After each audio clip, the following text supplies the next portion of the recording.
Three is agile engineering. And these three components help startups become incredibly efficient, reducing the amount of time to get the first product and reducing the amount of cash necessary to build that product. So in a lean startup, we really know something quite different than a large company. Now, in a lean startup, we know that if you just don't execute per plan, you're actually going to be learning and discovering from customers outside your office. You kind of know that there are no facts inside your building, so you're going to get the heck outside. We also know that you're not smarter than the collective intelligence of your potential customers. So what we're going to do is put together a process that allows you to rapidly learn by getting out of the building and testing some of your key ideas and key features of the product as quickly and as rapidly as we can. And what you're going to find is a good number of your initial hypotheses are just simply wrong. And the way we're going to do this is we're going to start with writing down all the hypotheses. And a common framework we use is Alexander Osterwalder's business model canvas. This 9-box diagram puts all the hypotheses about your business. Who are the customers? What are you building for them? What's the channel? How are you going to reach them? How are you going to make money? And puts them in a single page. So it's going to provide a framework and then a scorecard for us to see how we're doing.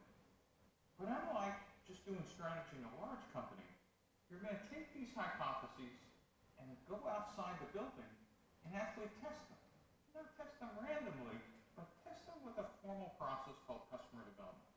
What we're going to do is design experiments, run the experiments outside the building, get the data, and look for insights. And in fact, the way we're going to actually get insights is by showing customers either PowerPoint, wireframes, clay models, prototypes, at any stage we can to actually gather as much information as we can about their feedback. And one of the things we're going to find out is that there are two unique things we do in a lean startup. One is when our hypotheses turn out to be incorrect, instead of firing people, we actually get to change those hypotheses. And these are called pivots. A pivot is defined as a substantive change for one or more of the business model canvas components. It's a minor change, we call it an iteration. And so in a normal company or an old-fashioned startup, we'd fire the VP of sales if their assumptions were wrong. Here what we're doing is firing the plan. Not only does this work for startups, it actually works for large companies as well. We work for General Electric, one of the smartest big companies in the world. And GE was about to commercialize some of their high-temperature sulfur battery technology.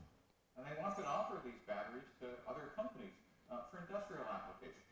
And they had done a great market research report and had pages of here's where the product should go. And the CEO was going to give the general manager, Prescott Logan, $100 million to just go build the factory, go execute, hire the staff, and whatever. We have the technology, and here's the report. But Prescott, luckily, said, this doesn't feel right. This doesn't feel like an existing business. This feels like a startup. And we got to check our hypothesis. And so Prescott Logan and his customer development team flew around to almost every continent, in fact, every continent in the world, including Antarctica, and discovered that the requirements actually differed by industry segments. Substantially enough is that if they would have had a standard factory making standard product, they would have sold none of them. Because different customers required different packaging, different cooling, different connectors, and none of this was visible from inside the building. After 18 months, they figured out who the customers were, what they wanted, and then built the factory. And now, a couple of years later, they have backlogs for the next 3 years. And so what we now know is that no business plan survives first contact with customers.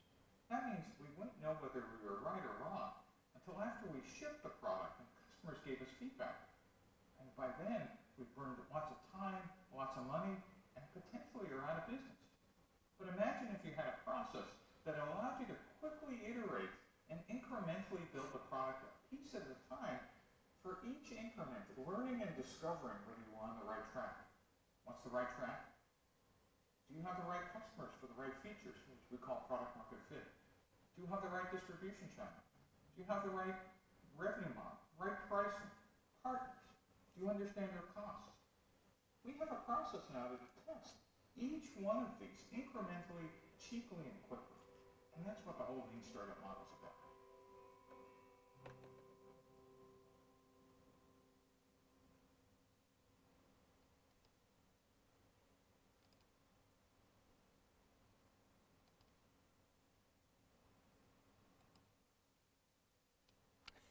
I'm not sure I'm getting in the right direction. If you scroll your mouse. Oh, just go back to that? Mhm. Oh, okay, that's easy. Yeah, so it should. It'll show you two different windows. Oh, very good. Thank you. I'm learning something. Good. Okay. How many of you have heard of Moore's Law? Probably just about everybody. Yeah, well. And, notice that over this 100-year period, it's a very constant line going up, even despite the fact there were depressions in there were recessions, what have you. So it's a very interesting concept.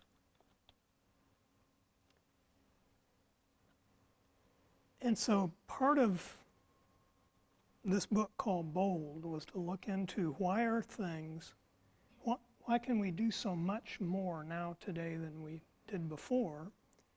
And what they began to track was transactions per second were rapidly increasing. The number of transactions that computers could perform per second were going up by a certain percent every year. Cost per chip was rapidly decreasing, and they could measure the percentage of decrease. And both of those were good things, and you multiply those two percentages times each other, and you get a measure of the benefit of the automation. So the question I had for my class was, what do you guess the value of X is for the 40-year period between 1972 and 2012? And the raw data were available. So anyway, it was like pulling teeth to try to get them to make a guess. They just had no idea where to start. And so the boldest answer from my three classes was 10 billion times. And like I say, it was very tough to even get that number. It wasn't right. Do you have any suggestion? Up? What do you think it is?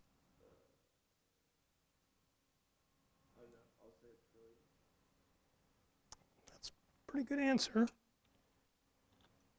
Well, it was 100 billion, but, and again, this was a very specific 40-year period between 72 and 2012. So it's probably $1 trillion now. So anyway, but that kind of gives you the idea of the magnitude of the power of increasing automation the way it's been going. Any questions about anything we've covered? If not, I'll pitch the coming attractions. Same place, same time, a week from today will be Entrepreneurship and Engineering. And there are some amazing synergies that companies are coming up with in adopting some of these newer methodologies than the waterfall method that engineers have very often practiced. The week after that will be a high-level financial survey for engineers, giving engineers some tools to understand financing and finances better. And we do that in our program. People leave our program being able to read financial statements, knowing what a balance sheet is, an income statement, and a cash flow. And later on, when we hear from them, they say how important that was to differentiate them in the marketplace. Because most students in a curriculum like this that's so technical, they don't have time for that. So anyway, then finally, well, that was it, the financial survey. So if you'd like to come, we'd love to have you. Stop in. Here is a parting shot. Let's see, yeah, we're good on time. This is Steve Jobs, if you didn't recognize him.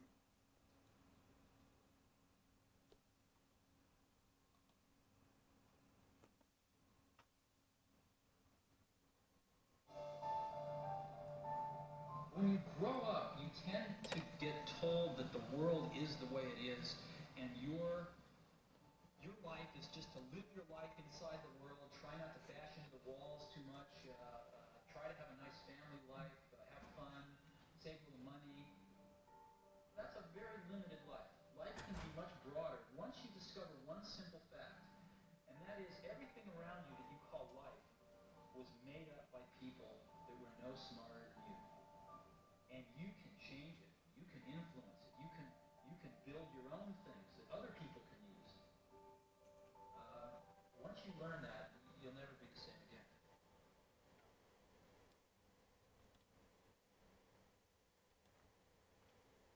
I use a compilation in class of Jobs' 10 rules for business success. And it's divided into like maybe 5 and then 4. The 10th is his commencement address at Stanford University, where he said this was the closest he'd ever been to a commencement. He did not graduate from college because he thought it was a waste of his parents' money. So anyway, it's one of the most favorite things that I do in class. Students, remember that and really appreciate all these things that he covered with them. And one that I found really interesting was he had been fired as they began to grow into a billion-dollar company. He'd been talked into bringing in different management. And so he brought in the chairman of PepsiCo, which doesn't seem to have a lot in common with a company like Apple, other than one sounds like a food, the other one deals with real food.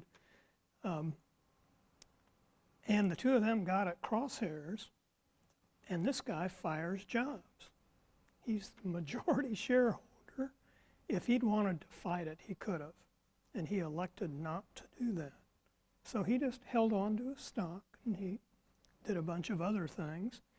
And finally, Apple got itself in so much trouble that people were begging Jobs to come back. And ultimately what happened is that Apple bought one of the companies that he had bought and fixed up and was running. So he came back as a result of that. And where I was leading with all this is that in that presentation, Jobs was being taken to task for having discontinued a software line that they had started. And the guy was very rude, and Jobs had a fiery temper. I mean, if he flew off the handle, he'd cry, and he'd really make people uncomfortable. But he didn't do that. He handled it so beautifully. And first of all, when the guy said something, he said, "Okay, here it comes." And then he picked up a stool and kind of held it like he was protecting himself. And then the guy said a few things that some were okay and some were a little bit, again, rude. And so Jobs sat down, took a drink of water, kind of composed his thoughts, and he said, you can fool some of the people some of the time, but you can't fool all the people all the time. And this gentleman is right. He is right in many aspects. So he ended up being very, very cool about the whole thing and really made a friend out of the guy. And he just kind of laid it out, but boy, there were times when I've read about him just flying off the handle and making everybody run for cover. So anyway, I think, When you grow up, you tend to get we don't need to do that again. Okay.